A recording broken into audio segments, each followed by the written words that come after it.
On a week where the women main evented all three shows, Raw, SmackDown, and NXT, I'm sorry guys, NXT wiped the floor with Raw and SmackDown. They're going to have to go a long, long way to match up with what Asuka and Nikki Cross did tonight. Let's talk about NXT.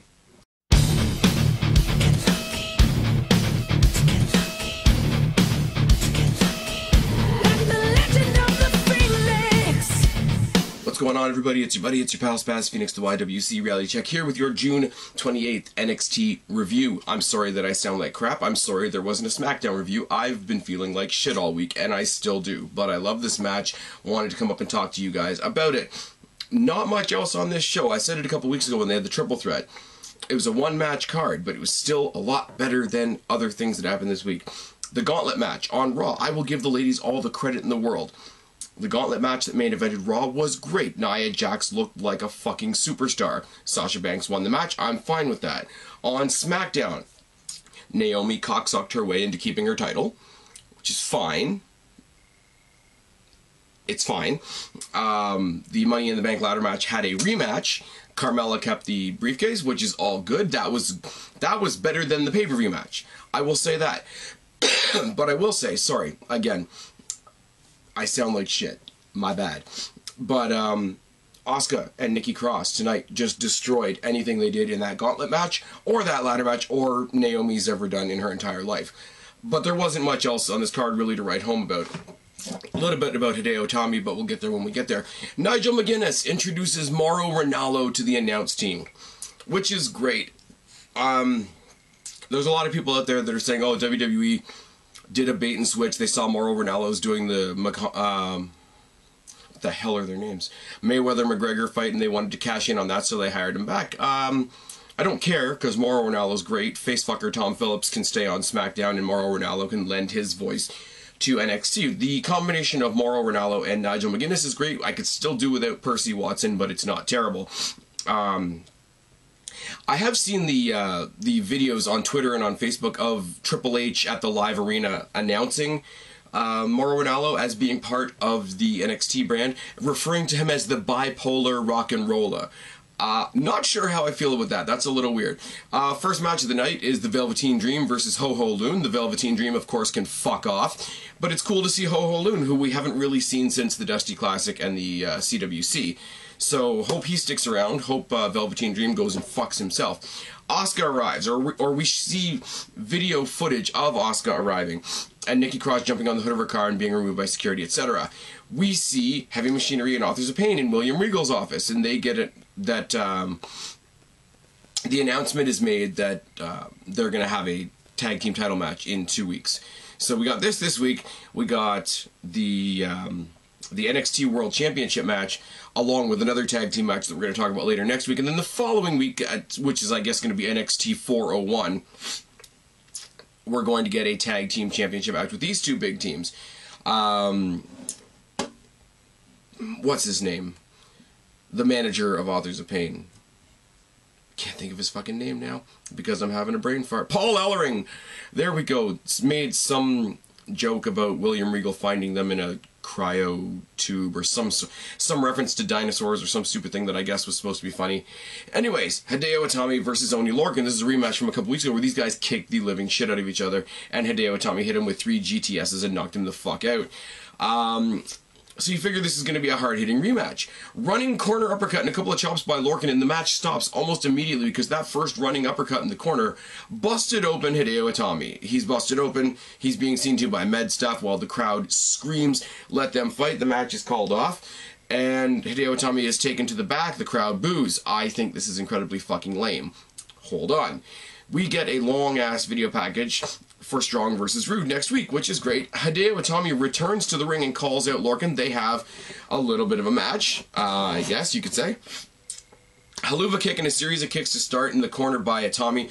Hangs Oney Lorcan by the gut on the top turnbuckle. Hits him with a series of kicks to the chest and a knee drop to the back of the head. And another kick to the back. Corner uppercuts by Itami. Dumps out Lorcan outside the ring. Both men trade some chops. A neck breaker by Lorcan. A corner uppercut by Lorcan. Itami I can't read my own damn writing. Atami chops out the knee. There's a boot and a tornado hangman by Atami. Hard forearms by Lorcan, but he stumbles. That knee that got chopped out a couple of seconds ago finally gives way. Rah-de-rah-de-rah. The referee tries to separate them out. Hideo Atami tries to shake his hand and help him up and, you know, show some sportsmanship. But he gets swats away, so he says, okay, you don't want sportsmanship? Fuck you then. GTS, Hideo Atami gets the win. He calls out Cassius Ohno for reasons that we never really fully understand. They go face to face, they're talking off mic, and they are distracted by Nikki Cross, of all people, at the side of the ring. You know, look at me, and then they get the shit kicked out of them by Alexander Wolf and Killian Dane, which is fun, who talks about Eric Young, who's not there, and Eric Young has a master plan, and the first note of that master plan will be played by her, and they point to Nikki Cross, because that's our introduction to the main event, folks, and the main event is what we're really here to see, and it's Asuka versus Nikki Cross in the first ever last woman standing match on NXT. And this match, I have notes. We're going to go through them. I'm going to tell you right now, my notes do not do this match justice. I don't care what anybody says. I don't care if everybody says I'm sucking NXT's dick. I really don't.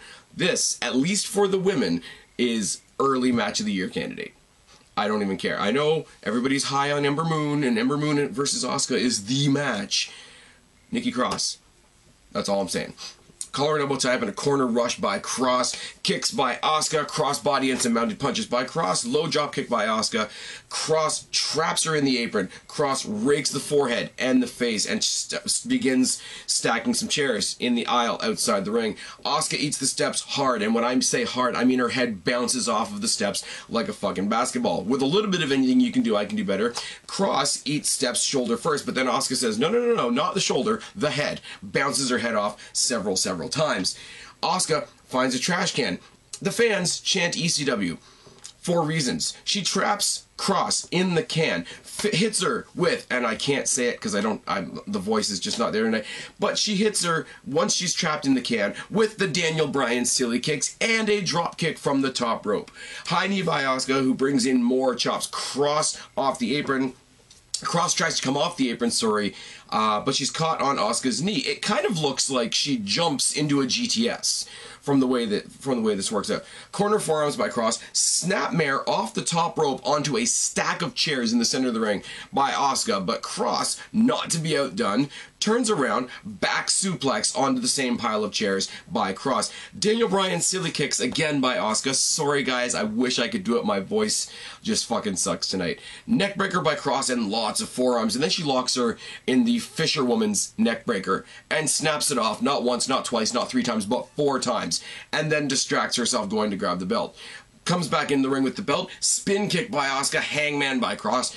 Powerbomb. They do the... They're draped over the ropes, and they do that sort of, are they going to get a suplex out of the ring or not? But it's flipped over, and Cross hits a powerbomb off the apron onto the pile of chairs stacked up in the rampway earlier in the match. It's a dirty looking spot, and if it wasn't for the fact that I really never thought Cross was going to win this, I would have thought that would have been the match. But that's okay. They fight up the ramp. Asuka knocks Cross off the ramp, which is a couple of feet, let's be real. But then she hits a running hip attack off the side of that same ramp. Asuka kicks a light fixture trying to kick Nikki Cross, and she sells the leg injury immediately. Cross drags her over to the commentary area, hangs her feet up on the guardrail, which is several feet up if you picture the risers at the NXT arena. Hangs her off of the guardrail like Randy Orton would for a suspension D. Hits a suspension neckbreaker on the floor in front of the commentator table, which is fucking great. She gets she pulls a ladder out of the, I guess, technical area, hits Asuka in the gut with it, grabs a table. She's gonna put Asuka through the table, and she spends a lot of time getting the table just right, the ladder just right. She climbs up the ladder. Asuka stops her. They battle on top of the ladder. If Asuka doesn't hit a superplex from the top of the ladder through the commentator table that basically explodes the commentator table, and I figure they're going to end this on a double countout because this has been a great fucking match and it should go farther, but Asuka barely gets to her feet as Nikki Cross is counted down. Asuka is your last woman standing and still the NXT Women's Champion. This match, guys, I haven't done it justice. I'm telling you right now, if you didn't see this match, go watch this match. This was a fucking fantastic match, and it should have gone longer. They should have saved this for TakeOver, and this is where I'm a little bit pissed off. This is the only thing that pisses me off about tonight. This match that was this good happened tonight because we know they're saving TakeOver for Ember Moon, and I like Ember Moon. Don't get me wrong, if she wins the championship, if she's the one to dethrone Asuka, I will be genuinely happy for her, but this deserved to happen on a pay-per-view. That is the only thing that pisses me off about the show. Everything else was video packages. Everything else was getting us set up for the next couple of weeks. Velveteen Dream can go fuck himself. Hideo Itami and Oni Lorcan, I hope that happens again at TakeOver Brooklyn 3. I hope this match happens at TakeOver Brooklyn 3 because it deserves to. This was a fucking fantastic match. Again, a one-match show is okay if that one match is fucking phenomenal, and this one was. Anyways, I sound like crap. I'm going to get out of here. I've been Spaz, your YWC Reality Check. Subscribe up there, talk down there, start a conversation, keep all these conversations going. Don't be a stranger. I'll talk to each and every last one of you later. Right now, I am tagging out. Bye, guys.